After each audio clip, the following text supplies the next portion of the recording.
अरे मैडम, आप बिल्कुल भी परेशान ना हो, अब आप मुहाफिजों की हिफाजत में हैं। एफआईआर में हम ऐसे दफात लगाएंगे कि तुम्हारा कोई बाल भी बांका नहीं कर सकता। हमारी सरकारी डॉक्टर से पक्की सेटिंग है, और जब तक हम मेडिकल रिपोर्ट में तुम्हें जहनी मरीज डिक्लेयर ना करवाएं, तब तक तुम ऐसे ही पागलों वाले ड्रामे करती रहो। बिल्कुल सर, मैडम महफूज हाथों में है।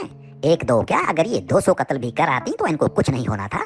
मैडम, हम शराब को शहद और हाथी को हिरन बना सकते हैं, और आप तो फिर बड़े सेठ की बेटी हैं। आपको तो हम जान पर खेल कर भी बचा लेंगे। अरे सर, इस मासूम औरत ने कौन सा गुनाह किया है? एक दो बंदे ही तो मारे हैं ना, और ये कौन सी नई बात है?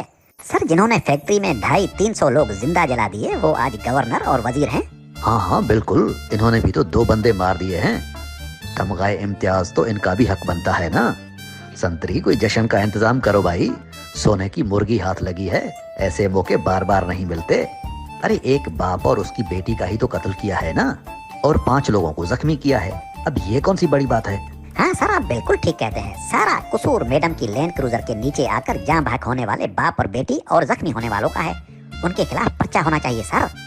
और वैसे भी सर, रास्ते में लाखों कीड़े मकोड़े चलते फिरते हैं, तो अब क्या मैडम उन कीड़े मकोड़ों की वजह से अपने शौक और शिकार करना छोड़ देगी? अरे इनके पास अमेरिका और यूरोप के ड्राइविंग लाइसेंस हैं भाई, अमीरजादियां हैं। अगर शराब के नशे में धुत होकर 7 बंदों को लुढ़का दिया तो कौन सी कयामत आ गई? ये सब दौलत का नशा है संतरी, सर चढ़कर बोलता है ना। सर, तो क्या अगर यही सरफिरी औरत फॉरेन में होती और इस तरह सड़कों पर राहगीरों को कुचलती होती, तो क्या उसे हमारे मुल्क की सरकारी अस्पतालों की तरह किसी सरकारी अस्पताल से जहनी मरीजा का सर्टिफिकेट बनवाकर उसे आजाद करवा दिया जाता? अरे गोरे इतने बेगैरत नहीं है भाई कि किसी कातिल को इस बिना पर छोड़ दें कि कोई बड़े सेठ की बेटी, बीवी या रिश्तेदार है। और वहां तो ऐसे भंगी सिग्नल तक नहीं तोड़ सकते, तुम राहगीरों को कुचलने की बात करते हो। अरे अपना मुल्क तो बड़े लोगों और सेठों की बिगड़ी औलाद के लिए जन्नत है ना। और जिसके पास अमेरिका और यूरोप का लाइसेंस है ना, समझो उसके पास किसी को भी मारने का लाइसेंस है।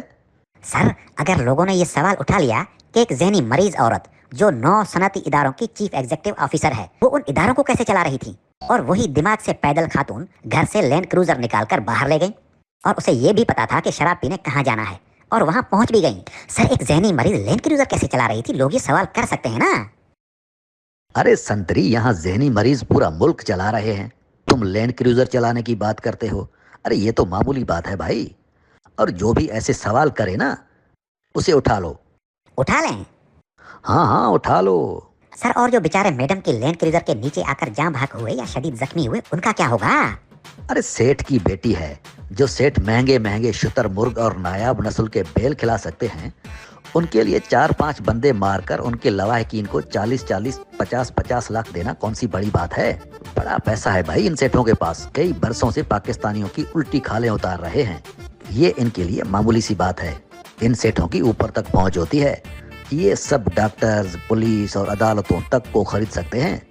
हाँ सर, आप ठीक कहते हैं। ये 40-40, 50-50 लाख तो मरने वालों ने कभी अपने ख्वाब में भी नहीं देखे होंगे। सर, अगर मरने का खौफ ना होता ना, तो मैं भी खुद को मैडम की लैंड क्रूजर के नीचे दे देता। सर, वैसे भी हमारे मुल्क की आबादी और महंगाई हद से ज्यादा बढ़ गई है। कुछ आबादी महंगाई की वजह से कम हो जाएगी, और कुछ मैडम जैसी जहनी मरीजों की वजह से कम हो जाएगी। अल्लाह अल्लाह खैर सलाह। आप बिल्कुल ठीक कहते हैं सर, एक तमगा इम्तियाज इनका भी हक बनता है सर।